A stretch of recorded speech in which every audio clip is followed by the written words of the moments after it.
Right, huh? 20 seconds. You ready? Hold on. So Tim, you're going to have to scroll this down at some point. We are live on YouTube. We're live on YouTube. I am recording. Ready? I'm going to control Q and then I'll... Okay.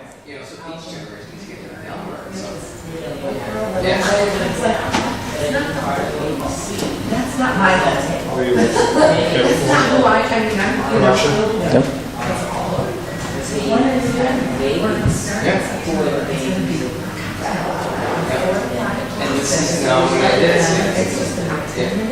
Hello and welcome to Udicci.TV. Of course, we're continuing on with Thursday Night Social, and we are now to our series Verbum, which is just a new name for our show. And as I said, last week we started working with Tess, and we're working through a new format, and tonight we're going to continue that format.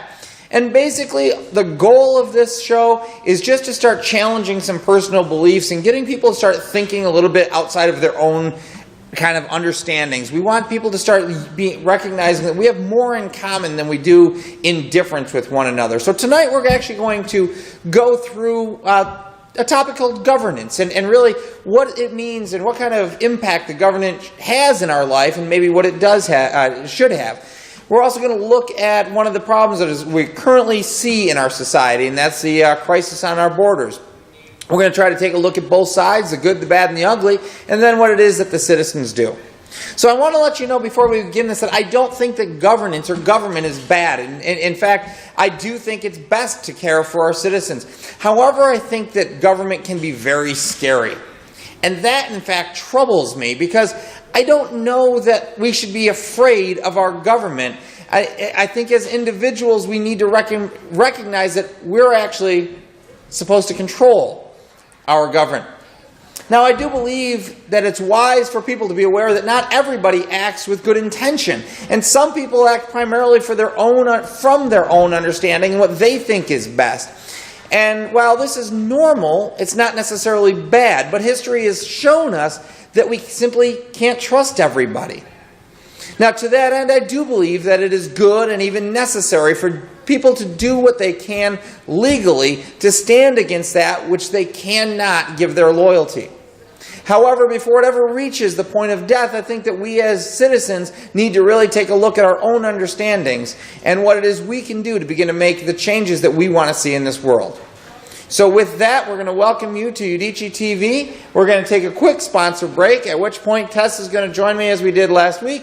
We're going to let her and Tim share her perspectives, and we'll be back after just a brief moment. All right, as I said, that is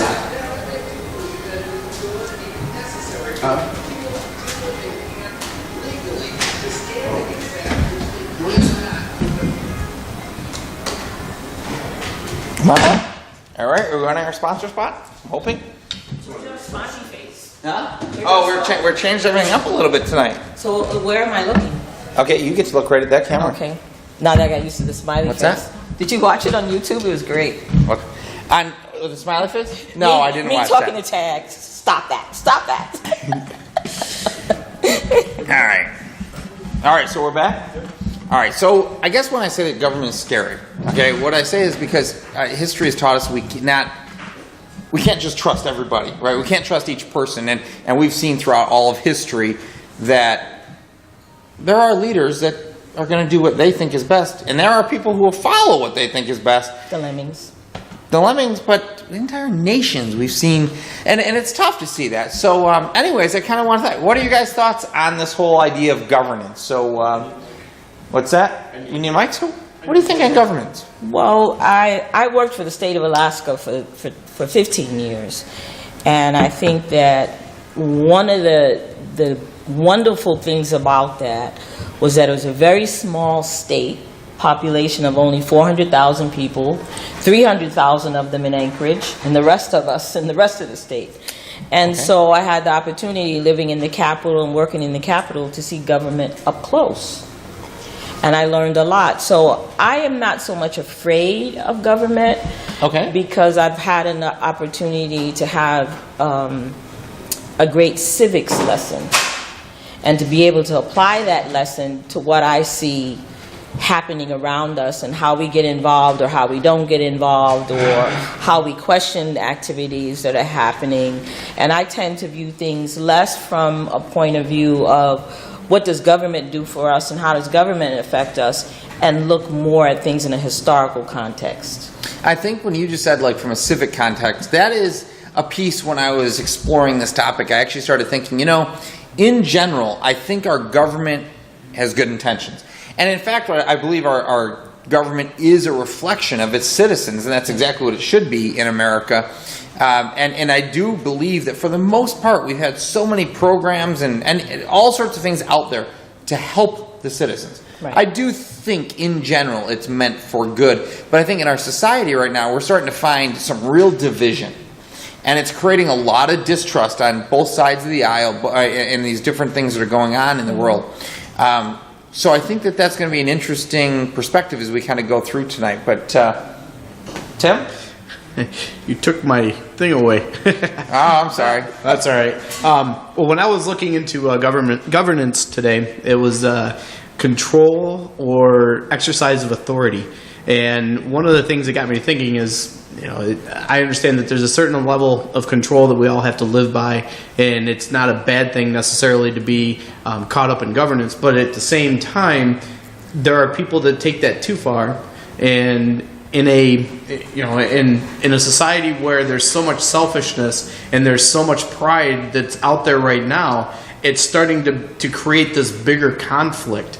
And so, kind of as I was considering all of the all the different aspects of control and then the exercise of authority and how that goes too far, it was it really started to it really forced me to take a step back and really think about, is it really creating more conflict than it's actually helping in our society today?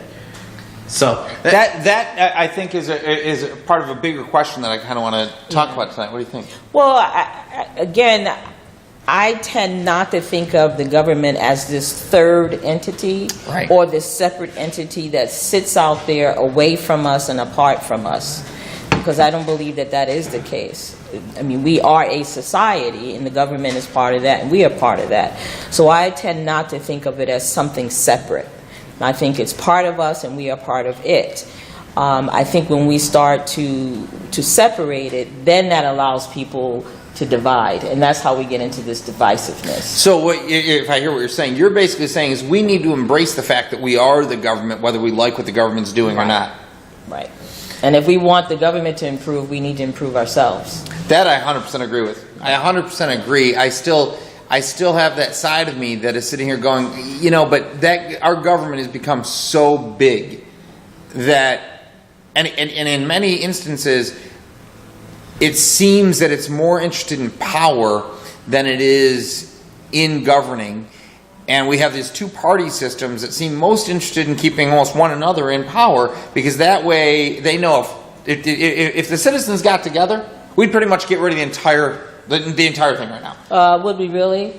I think When we keep voting the same people in? Well, that's my point. But I see, think if we got together and started talking more... Well, this is, I guess that's where I come from. Because you have, we say that, well, government is getting so much bigger, and then we have these people who are trying, these two parties, and trying to control everything.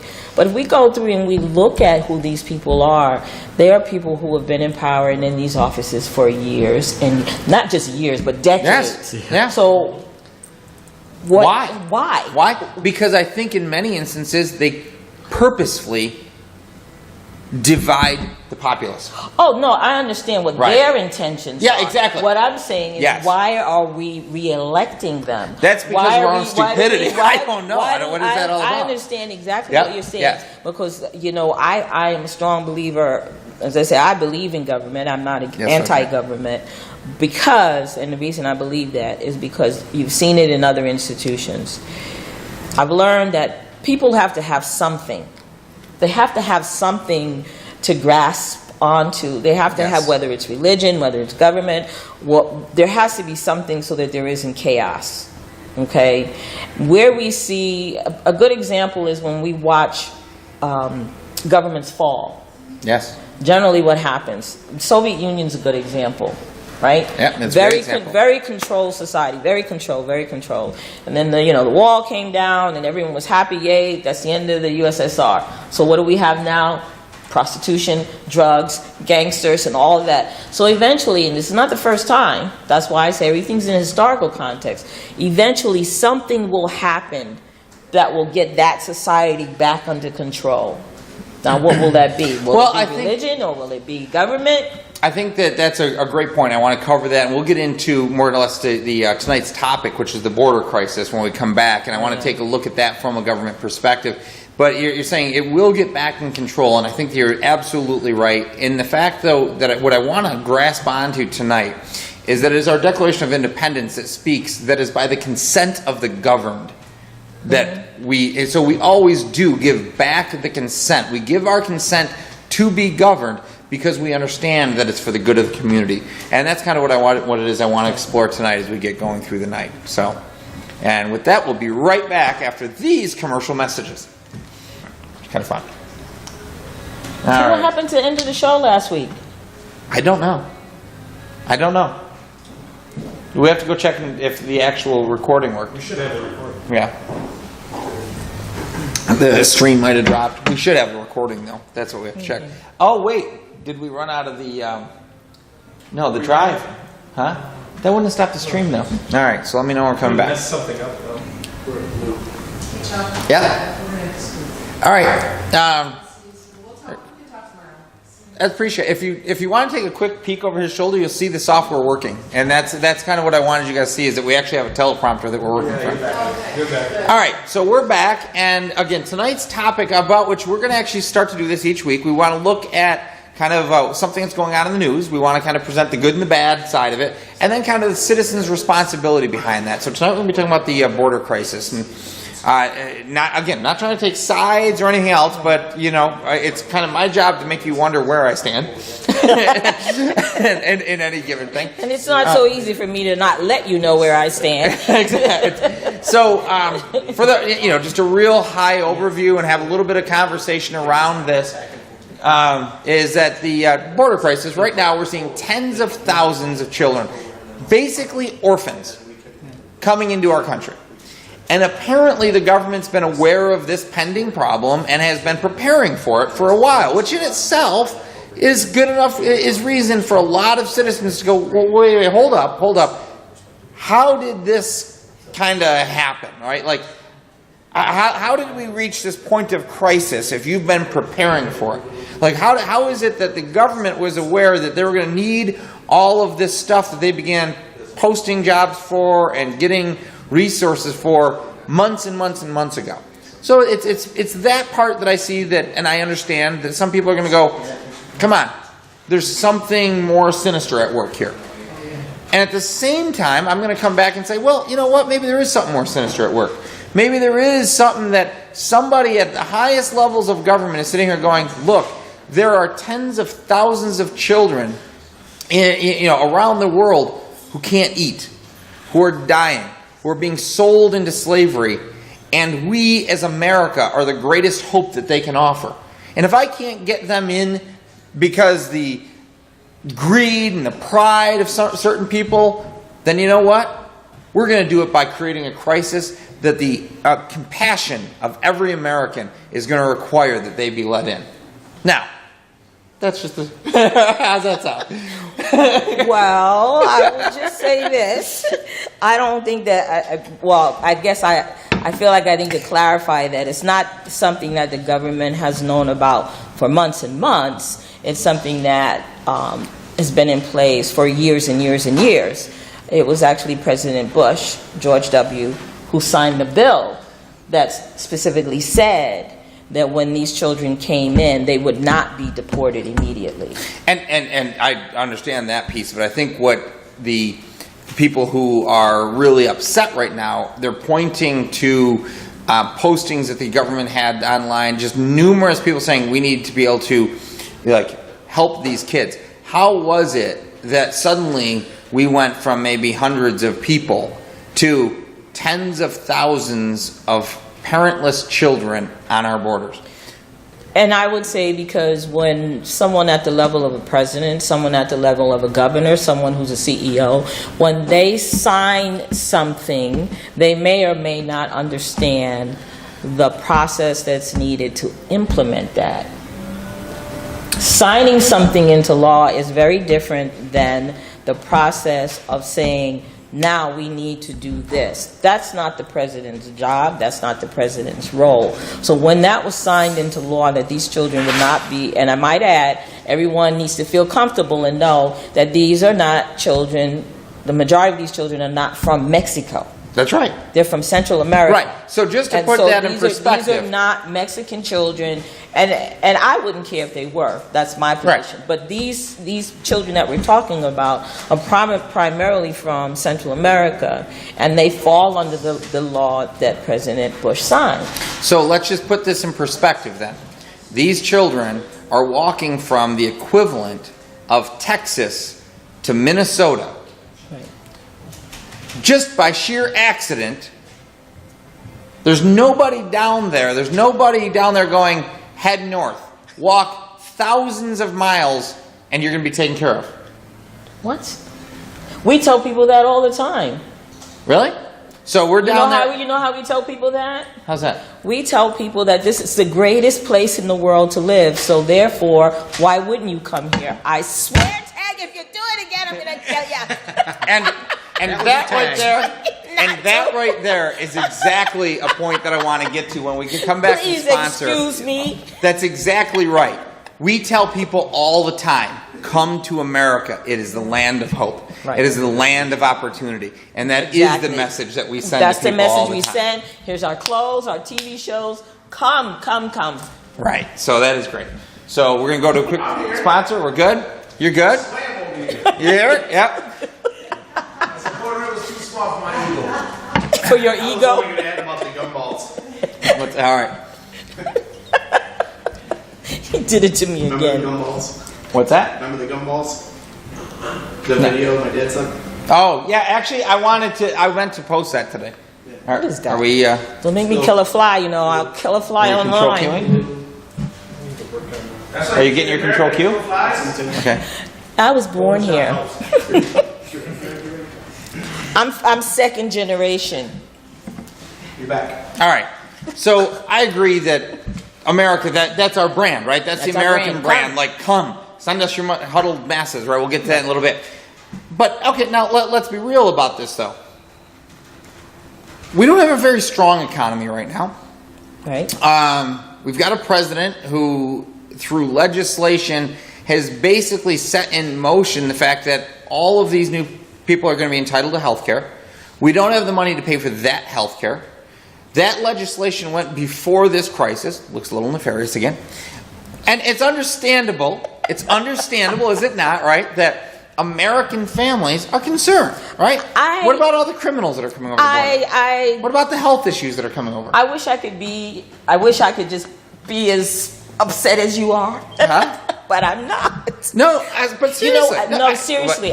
In all seriousness, I've been in discussions with people in the past when we've talking about what are we going to do about the women in other countries that are being treated terrible, and my response has been, what about the women that are here that are being treated terrible? Why aren't we up in arms about that? Absolutely We agree. live in Rochester. Do we have one of the highest poverty rates? No one's angry about that.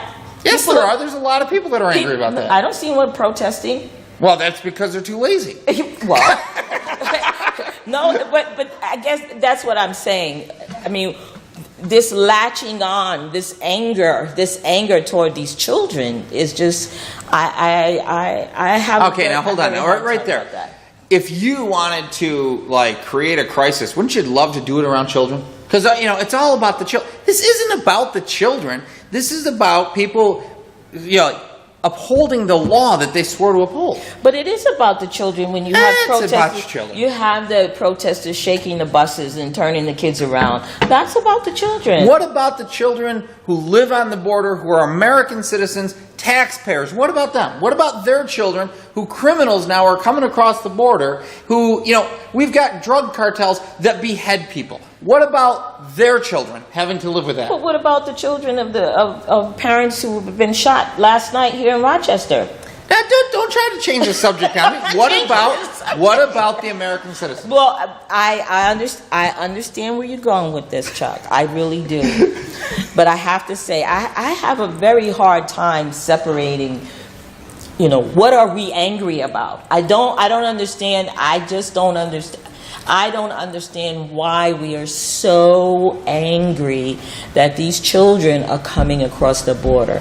And when I say that, so angry, I mean filled with hatred.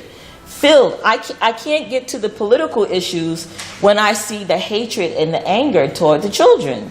I can't get to that. I'll explain it to you when we come back from this after this break.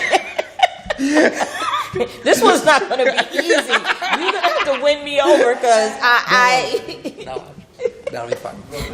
All right. What's that? Yeah, we just went to... What?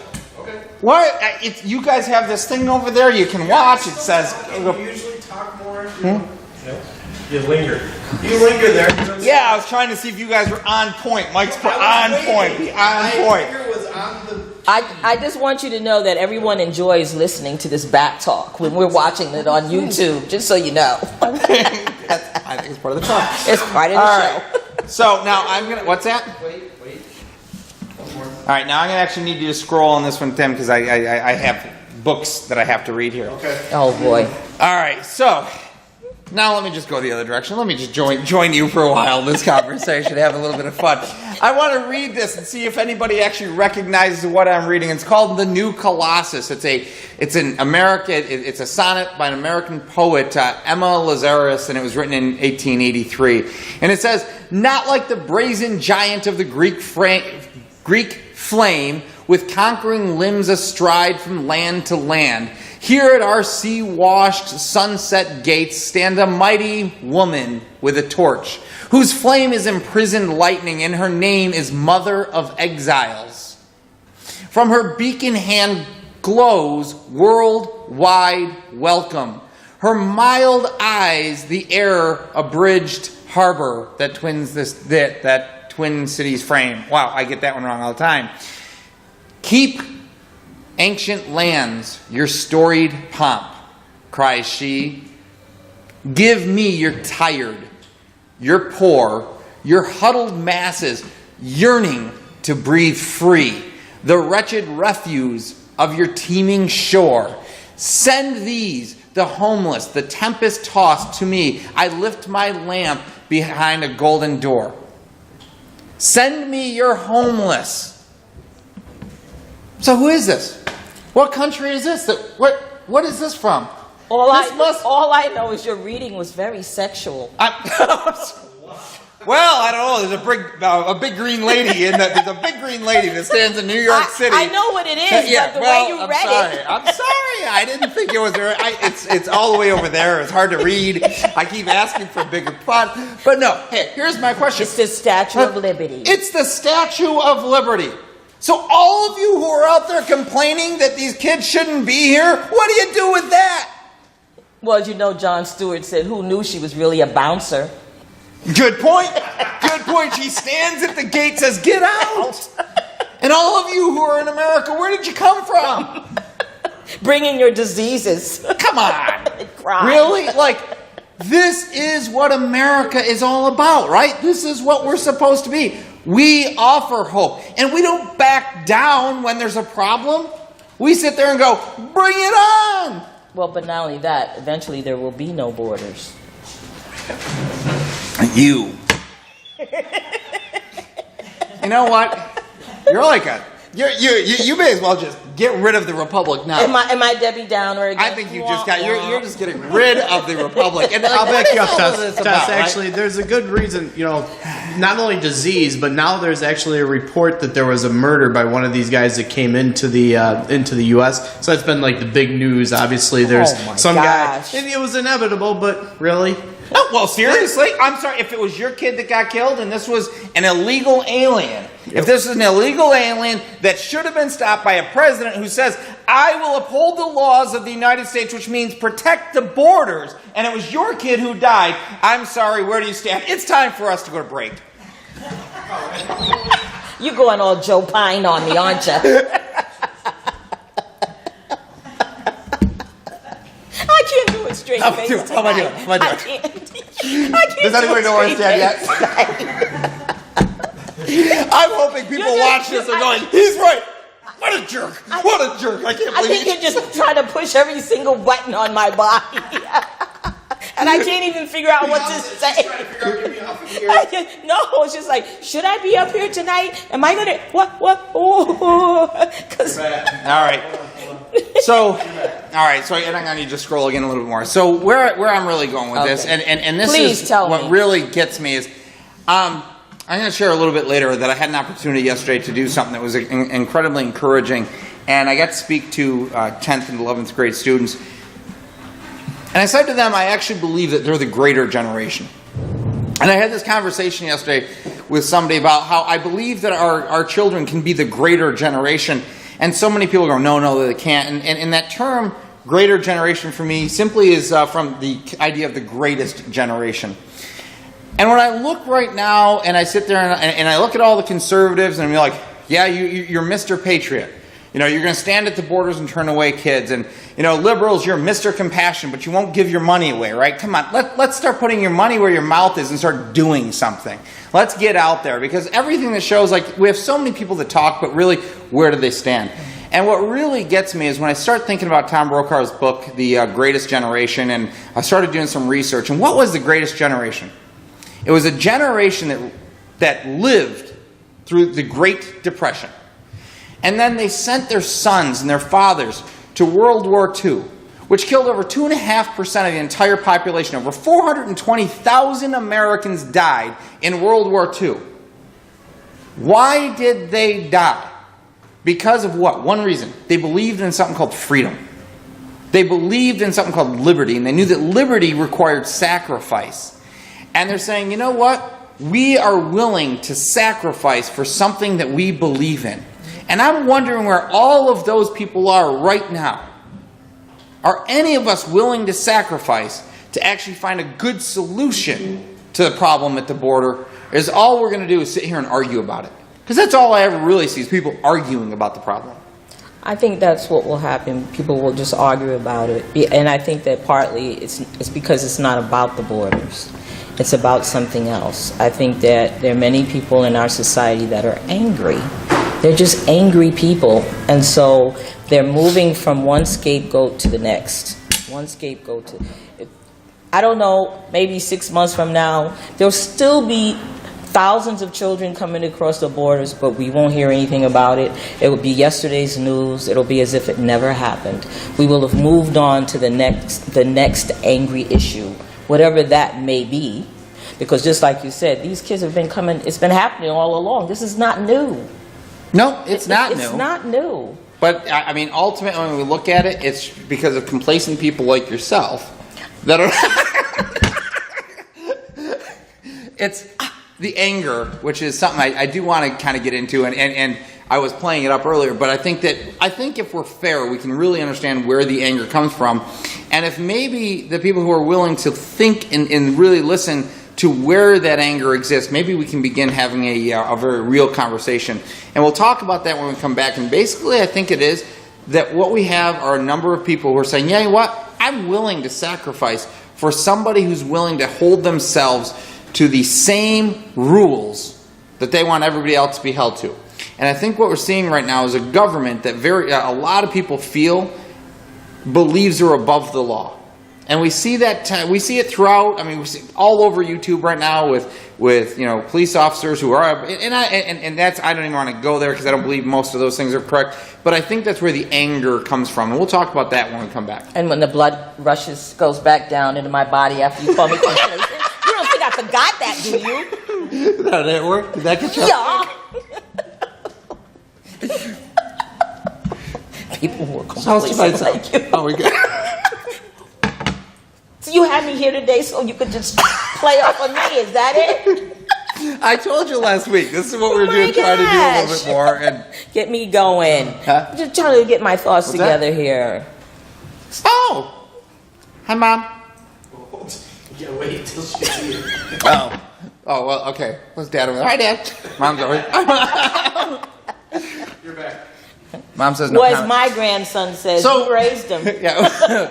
So one of the things I think that right now what we're seeing is a lot of hypocrisy, or at least what appears to be hypocrisy, and I think that we're seeing government officials who think that they're above the law. Now recently, Majority Leader Harry Reid, he said this. He said, "We are a nation of laws and not of men and women." Now, when he said that, he was basically quoting what John Adams said. And that's the entire spirit of the Constitution. We're meant to be a nation of laws, plain and simple. George Washington said, "Laws made by common consent must not be trampled on by the individuals." So, if we have people who are in power, and it's almost like they need to be so squeaky clean. They don't get to bend the law. They don't get to break the law. They get to uphold the law. Absolute. And I think that right there is where we're starting to see a lot of anger from, because people who really believe in America, they believe in the concept that, you know what, we're willing to stand by while people who have differing opinions than us do what they think is good for people. But we're not willing to stand by while people ignore the laws of the land.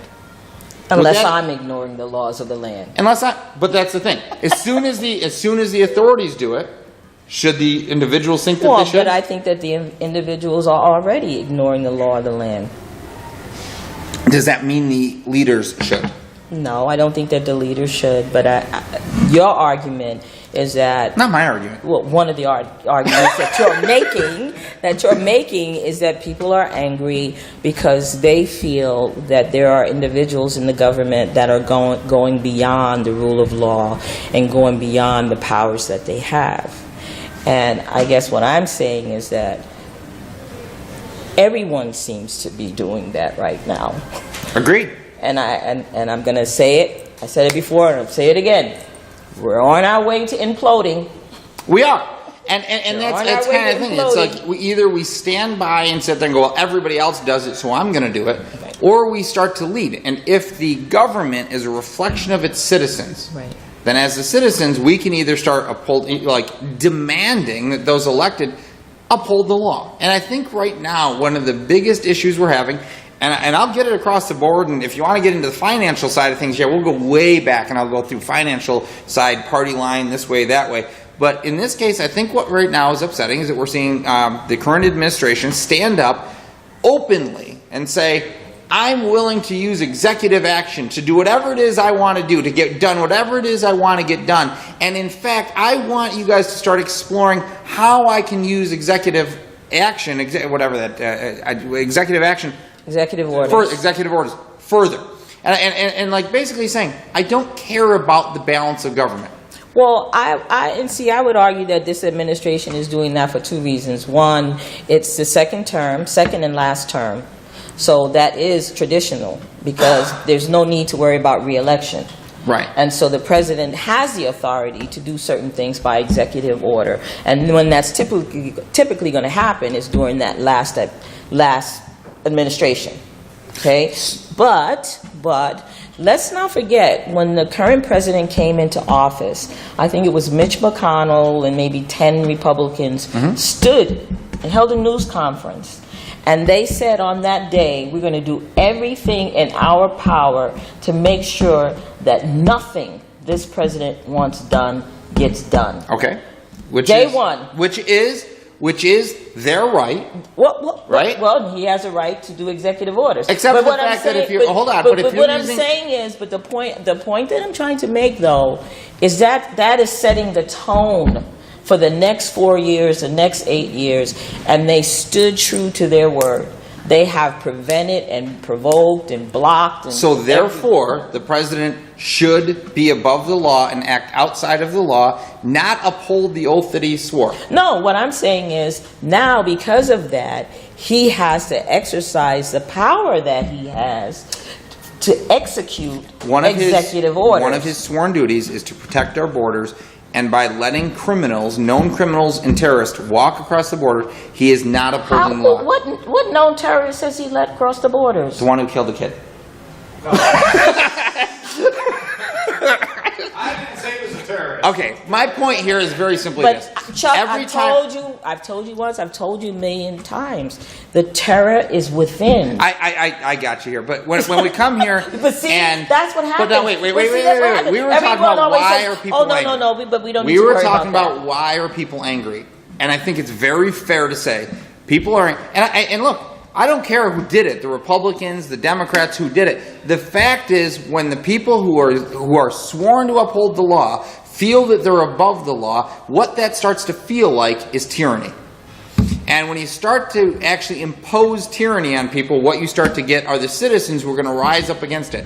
And what we don't want to see happen is the tearing apart of the very fabric of the country that brings hope to other people. Well, and I will still argue that setting that tone on day one of the presidency, that Mitch McConnell and those guys, they set the bar. And a good leader who has the bully pulpit, who has the world's largest stage, should have been able to overcome that tone by somebody who sought to unify, because he's had as many years as he's wanted to actually show that he's a compassionate person, that he's an honest person, and people will follow compassion and integrity. So If they're not lemmings. Well, and that may be the case. There's more people in America, and we've proven this time and again, that we will follow leaders of integrity. We've had that opportunity, and it just so happens that we have a president who's out in front right now. And I could care less if it was George Bush and the same thing was happening. George Bush, he cannot act above the law. I think that as soon... What has our president done that's above the law? He's not enforcing our borders. Oh, stop. He's not. What? You don't really believe that, do you? Do we have people walking across the borders? Don't we go into Canada all the time? No, I don't. I get arrested. Every time I go across the border. We're going to a break, and one of these days, we're going to stop. This is complacent over here from just going, yes, everything's perfect. All right. I'm just going to push your buttons tonight. That's what I'm going to do. Which one of you was it that said to me outside that you do this without letting people know where you stand? Yeah. How's it working? But he doesn't, does he? Huh? Wait a second. He's the one, right? Hold on a second. Just wait. He is the one. He's supposed to be neutral. No, I didn't say it was. No? Disagree or anything. I'm just saying it's so. I thought that was just funny that you just said that. And that's exactly, because when it comes right down to it, what's that? We're on. Okay, I'm back. So it's funny, because when it comes right down to it, when people are like, if you think you know where I stand on this issue, I think in many ways I've done my job. Because I'm going to say right now, I don't think most people would know where I stand, and I kind of don't want to. But because all I really want people to do is start thinking about what it is that's really going on. No, it isn't. You want people to think I'm complacent. You said it 3 times. Does the shoe fit? No. I am not complacent. I am not complacent. I refuse to be complacent. No, I gotta say, I really do. may seem very calm. I may seem calm, but as I said, there are things that I am far angrier about than children coming over the border. I'm gonna tell you, but I'm not even. All kidding aside, I am more concerned. I am more angry about things that are happening. I'm more upset about Hobby Lobby than kids coming over the border. Okay, that's just ridiculous. I know, it is, but that's how I feel. Really? I'm more concerned about the person who says, we have the right to carry arms out in the open and want to sit next to me in a restaurant with an AK-47. I'm angrier about that than I am about the children coming across the border. I test pad more. Am more likely to get killed by a police officer. Yep. Or a citizen of this country than I am by anyone coming over that border. You're right. But if you lived in El Paso and your kids had to walk every day through this onslaught of criminal cartel people who are coming across, you know what? Maybe you'd feel a little bit different. Anyways, we're done with the Hobby Lobby. That conversation was 2 weeks ago. Better still, I had to deal with my grandchildren having to walk from school on Genesee Street by Arnett, where people were getting shot every day. All I right. was angrier about that. Let me put it to you this way. You Actually, won't win. this conversation. No, actually, I You will won't win this one. No I will way. win this because No it's way. very simple. To me, where my position stands is really this. In my life, I will say that I turn to the Bible for answers, and it says, "Love your neighbor as you love yourself." Right. And for all of the people who are out there right now and are down on the borders, and you're sitting there calling yourselves Christian, and your goal is to make these kids Terrorize feel them. hated, and to make them feel as though they're not welcome into the country that has brought more people hope and has been able to care for more people, I think you got to check yourself. Especially when I- you made the effort to travel down there to do that. Yeah. Now, don't get me wrong. I don't think that also allows our president to act above the law. However, that's his problem. Yours is you. And what? Not the moral immigrants, though. Well, look. Native Americans, moral immigrants. We had that. Thank you for joining the conference. We said that earlier, right? We said that about 20 minutes earlier. Where have you been? All immigrants. You were probably still swimming here, weren't you? Listen, man, 2 words. Ellis Island, man. Alice, where were you when we were talking about the Statue of Liberty? You were sitting right there. What, did our words not reach you yet?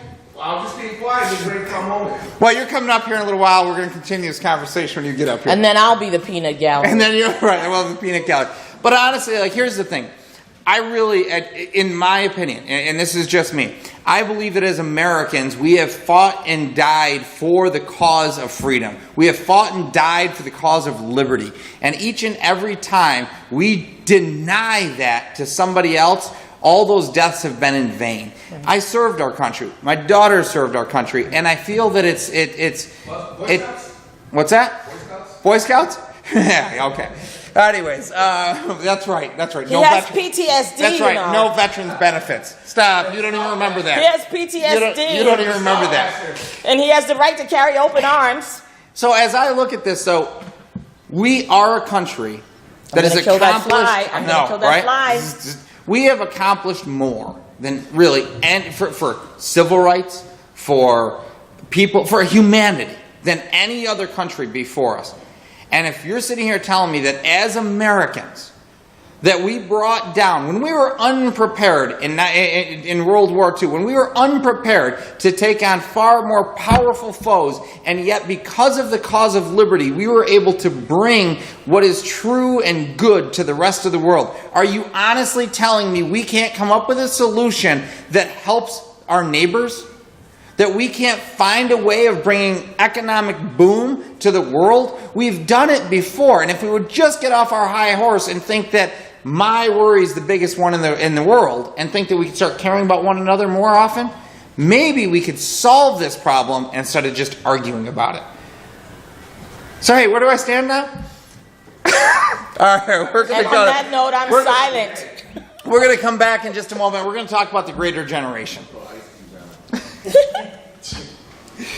All right, Dorita, so where am I What do now? you mean by that anyway, greater generation? What are you talking about? I'm just listening. Born in Greenville. Alabama. What is that? Yeah. Wait till you hear this. Oh no! Are you gonna really just like send me over the deep end? I love this.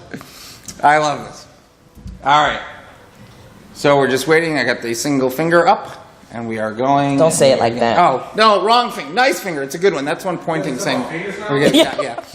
Yeah, that fly. What's up with that fly? Right? Okay, we're I just back. need a piece of paper. Earlier you heard me talk about the greater generation, and what I mean by that, I really believe that we have the opportunity in front of us to raise up a generation, and it's, my children, we talk about this, your grandchildren, that can actually change the world for better by sharing the values that have made America great. I believe that America is one of the greatest socioeconomic experiments in all of mankind, right? We've lifted more people out of poverty, and we can do it again. But we're never going to do it by constantly arguing. And that's what made America great, was that we set aside the differences for the sake of the common good. And I think that when we are willing to sit there and actually listen to one another, and maybe have your opinions challenged once in a while, maybe there's a lot more that we have in common than that label that we talked about last week. We walk around with a label. But I love this earlier. Today I was doing some research, and I ran across Janice Roger Brown. So she's a federal circuit court judge. She's a federal judge on the United States Courts of Appeals for the District of Columbia. She was born in Greenville, Alabama. She was a sharecropper's daughter who attended the majority African-American schools right as a child. Her family refused to enter into places for businesses that segregated blacks. Well, All right. if they were Sound okay for you segregated, so far? well, if they were segregated, she couldn't go Well, in she anyway. could. The business. Okay, so they refused. Right. Good point. Good point. You're nothing special, Mrs. Court Woman. All right. So good so far. She probably has something of an idea of what it means Yes. to be like discriminated Yes. against. She has a quote. It says, "Some things are apparent. When government moves in, community retreats. Civil society disintegrates, and our ability to control our own destiny atrophies." What's the context of that statement? I took a complete laugh. What does it say there? No, but seriously. Oh, you need to go read it. No, yeah, but seriously, I mean, you're reading that to the audience, but it's not, there's no context. Because first you give the example of her living in the segregated South, which meant that they could not go into certain places. And that did not change until the government changed the laws and said, you cannot stop people from Here's going into those places. what I did read about this woman. She was a... This is the part you left out? No. She was a hardcore liberal person, to the point where she would almost call herself a Maoist. Is that right? Where you start to go into Red China, right? Moused. Is it Maoist? Moused. Mayo? I don't know. Right? So she hardcore, but now she actually believes wholeheartedly that government is not the answer, and that every time that we insert a layer of government, what we're doing is basically telling the people, it's okay, you don't have to act as a citizen. We'll take care of it. And I love it's really what we talked about the other day. It's like we need to start getting the citizens more engaged. But every time the government steps in and tries to solve an issue, it allows the citizen to sit back and go, well, I don't have to do it. Somebody else has it covered. So if the government doesn't do anything about those kids on the border, we should just let the citizens take care of it? No, to your point earlier, we are the government. Right. So those citizens are rocking those buses like they get ready to kill those children. I'm not saying that's right. You're the one who said it was right. All right, let's go to a quick break, and then I'll explain the greater generation. Oh, my goodness. He's just beating me up today. I'm going to sit in with Tag and Julio. Yeah, we can do that. That's fine. I don't like it. The overall theme of her talk was that we need to keep the citizens engaged. We need to keep them engaged, and every time we put a layer of bureaucracy between the citizen and not bureaucracy, I'm sorry, government. Yeah. That they do, and I get it. No, it does make sense. I do think that citizens need to be engaged. We're back. I definitely agree that citizens need to be engaged. All right, so let me say this. Yesterday, and really what started driving a lot of this for me, which is yesterday I had the opportunity to sit in on a classroom that was filled with 10th and 11th grade students, city students. Mm-hmm. And it was basically their work for the summer, but they were there to learn about social entrepreneurship. Okay. This was one of the most encouraging things that I've done all summer, to sit in there and watch this generation who really doesn't get it, and that's okay. They're 10th and 11th, I don't expect them to get it, right? But they're learning about social entrepreneurship because they actually want to find ways of making money for their lives. And let's face it, that's why all of them were there. I'm like, why are you guys here? I asked them, why are you here? They're like, making money. Making money. And that's okay. Well, yeah. But they want to do it through social entrepreneurship. They want to do it in a way that helps the community and then helps themselves. Right, something positive. Something extraordinarily positive. And that was really yesterday when I'm sitting here in this room, and it was 80% African American, some Latinos, and I'm sitting here wondering if I'm like the only white person in the room, but they don't care. They don't care, and I didn't care. No, they don't care. But it's funny because if you watch the news, we all care. Yeah, but we don't care. We don't care. We don't care. We really don't care, and that's the thing. I have to wonder, all these things that we're seeing, if we'd stop getting so riled up and start to really talk to one another one-on-one. Right. And stop thinking that we're wearing that label that says I can't talk to you. Right. But it was so encouraging. It was so incredibly encouraging to sit with these young women and men and have them ask questions about time management. What a boring subject. And here it is during their summer education, during their summer, they're asking questions about time management. Why? Because it's important for entrepreneurship. Right. Today they're learning budgeting. Why? Because and I'm sitting here going, amazing. And next week they're going to be working on creating a business model to try to solve some problem in Rochester. Oh, okay. And I'm sitting here going, wait a second.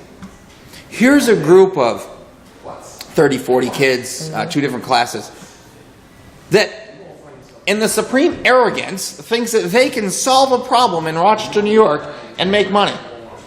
And as adults, we can't solve that problem on the border. But we could solve that problem. We could solve that problem. We choose choose not to do that problem on the border. We choose not to solve the problem. So to me, that's the greater generation. And I think we should start calling this generation. But you know what? I think we talked about that last week. I don't know that it's the greater generation, but I think it's more to the point that it's the youth that bring about change.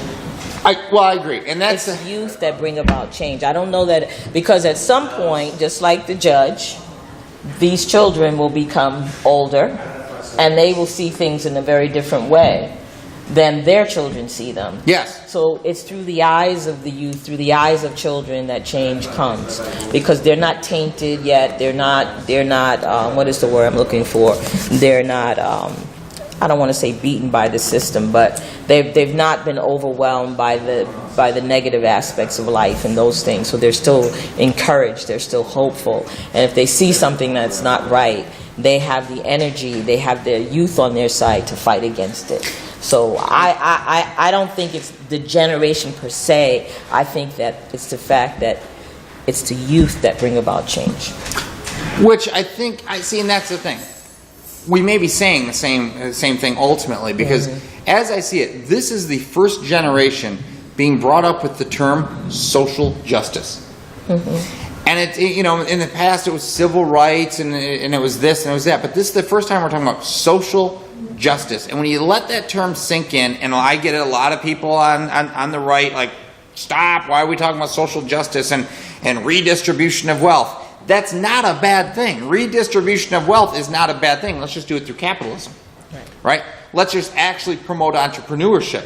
Let's just actually teach the principles that made all of that wealth, and not call it redistribution of wealth, but how about the creation of wealth, the earning of wealth? And that's what we have here, social justice. This generation they're creating that movement. And it's going to be a movement that says, we're equal, right? And if we allow the leaders now to think that they're above the law, how are we ever going to have social justice? And we need to make sure that we're holding ourselves and holding others to a standard that is just, that is balanced, that is good, because that's what our kids are seeing. And if we believe that social justice is attainable, we need to make sure that they can see it in action. And I do believe that we may be looking at what I'm calling the greater generation, because we're sitting on technology. We're sitting on a time right now with India, emerging third world countries, all the stuff that's going on, that we are about to see the greatest generation of wealth in all of humanity. And if we don't do it through society, we're just going to see a massive wealth gap continue to grow. Right. And I think that we're seeing values being taught to this generation that were never taught years and years and years ago. That they were just being had, that there were still conversations that were being had, like the civil rights. And imagine the conversation that we might have had years ago. Well, first off, you couldn't have been sitting here. Well, Chuck, I'm not going to say there's a problem with my eyes this week. I'm just feeling a little down about all of this. Why? Because I think that so many things have changed, but then we're still fighting about the same issues. All right, let's go to some closing thoughts after Help we come me back with from that. this. And I want to hear what you think we're still fighting. Okay. All right. So we're going to Go to a sponsor break. Okay. And when we come back, we'll just do our closing thoughts on this. And yeah, I don't know where we're at. Somehow oh wait, we're almost on time. It says Tim's final thoughts. Tessa's I've got my final thoughts. Where do you queued see up. Tessa's final thoughts? Does it say Tessa's You're final next. thoughts? You're next. Oh. Yeah. I didn't know your final thoughts, so I couldn't write them. Next week I'll write your final thoughts in advance, and you just read them, right? You know, today you've just been moving too fast for me. I have not been able to keep up. It's just too much. It worked. You were right. You said if we moved faster, she couldn't keep up. Did you really say that? No. Oh, okay. All right. So, all right, it looks like we'll be back now. And we're back. all right, but before we go to your closing thoughts, Tim. So you're saying you feel like we're still fighting what? Right. We're still fighting women's issues. We're still fighting class issues. We're still fighting immigration issues. We're still fighting racial issues. Yep. These are issues that we have been fighting all along. The players have changed in some cases, except for those in Congress who live to be 100 years old and keep getting reelected. But we're still fighting the same issues. I'm not saying that things aren't better, Significantly but it's somewhat disheartening that we are still fighting those issues. It still bothers me. It bothers me a lot. I can understand. I do understand because we always want something to happen quicker than it should. And when things start to become very obvious, you'd like to think that we as a society could change. But when we're talking about millions, hundreds of millions, and billions of people, nothing happens overnight. I mean, civil rights as a whole, the whole concept of it, the first president even credited with any kind of movement in civil rights was Ulysses S. Grant. So we're sitting here talking about, 150 years to move from the first conversation of civil rights to where it is that we are today. Now, that being said, I wholeheartedly believe that because of technology, because of how quickly we can talk with one another, because of how quickly we can share opinions, and we're no longer divided by geography, that those changes are going to start happening quicker. Just like we see in business, in anything, social change is going to happen much quicker. We see that with the governments that have changed in the past couple of years because of stuff that started on Twitter. I mean, They're still fighting. They're still fighting. They're still fighting. And they're still fighting. There's always going to be a fight between good and evil until the day that ends, right? I know. And we will always be fighting against those who are not working for the common good. Yeah, don't bring me down. I'm trying to bring you up. Don't bring me down. But all right. Well, now let's hear Tim's closing thoughts. Yeah, because you brought me down. I feel down. Why? I don't like it. All right, we're switching cameras around a little bit because I need this screen. So, Okay. we're all right. We can't tell So- from here anyway. Yeah, well, yeah, but that just means I have to be a little bit different. So, I'm going to sum it up using the summation from my conversation with Nikki the other night. Okay. And essentially, she sent me tagged me in a post, and after our long conversation, she wrapped it up with a quote from Brian Tracy, who is a Canadian entrepreneur, public speaker, author, and personal and professional development trainer. He said, "To be truly happy, you need a clear sense of direction. You need a commitment to something bigger and more important than yourself. You need to feel that your life stands for something, but that you are somehow making a valuable contribution to your world." So, for me, I guess, when it comes right down to it, all we can control is ourselves, and we need to start there before we can even consider doing There you anything go. else. You do what you can, no matter how small it is, to make a difference in the world. Even if you're only helping one person or you're doing one thing, that's what you do. I agree with that 100%. And do you think, bring happiness to a person, or joy, or completeness, or something? Well, I think happy is not the right word. Right. I think it brings some sort of sense of fulfillment. I had a boss ask me once, "Are you happy?" I said, "What does that mean?" He said, "Are you happy?" In this moment, no, but somebody comes up and tells me a good I joke. said, my grandkids make me happy. My dogs make me happy. Are you asking me about job satisfaction? Right. Which is different. So I would say there's something, I have to feel like I'm doing something with my life. I have to feel like I'm giving back somehow, whether it's to my grandchildren or someone else's child or another business owner. I'm willing to share everything that I have so that we all move forward. And if you take it beyond that, and I think that was his point, if you take it so big, it becomes overwhelming. And so you do what you can as an individual. And it's whether it's, like I said, whether it's helping one person, helping a family, doing a portrait for an orphanage, that's something, and that's what we can do. Absolutely. That I'm hopeful about. All that other stuff you were talking about brings me down. Does it bring you down simply because you really don't believe it's going to change fast enough? Well, I think because it's too big. It's too big to talk about. I mean, we can talk about it, but I think it's too big to talk about and then see a light at the end of the tunnel. I think you have to break it down into smaller pieces to keep moving forward. I agree. And I think that that's exactly one of the reasons that I actually have hope from this. I mean, you come, and I'll share with my wife, your life experience is so greatly and vastly different than mine. And yet, we agree on far more than we don't. I mean, definitely during the show. Otherwise, I wouldn't be sitting here. And that's it. I definitely play the different sides. But that's it. We both want to see good happen, right? And tonight, when we think about it, the idea of governance is that, we have to submit to a higher authority. We have to willingly do that. That's what our Constitution says, or our Declaration says, is that, we give the right to be governed. So for me, that's kind of, I guess that to me is hopeful, that we are doing the little thing that we can today. Right. And it is a big, huge problem, and we're not going to solve it. But to your point, if we can even affect one person to actually start thinking and go, okay, you know what? You're right. These are kids. These are humans. And I understand that I need to protect my family, and I understand that I understand that the president needs to do it, and I understand, and if we start just looking for understanding, Right. instead of I'm right, you're wrong. Exactly.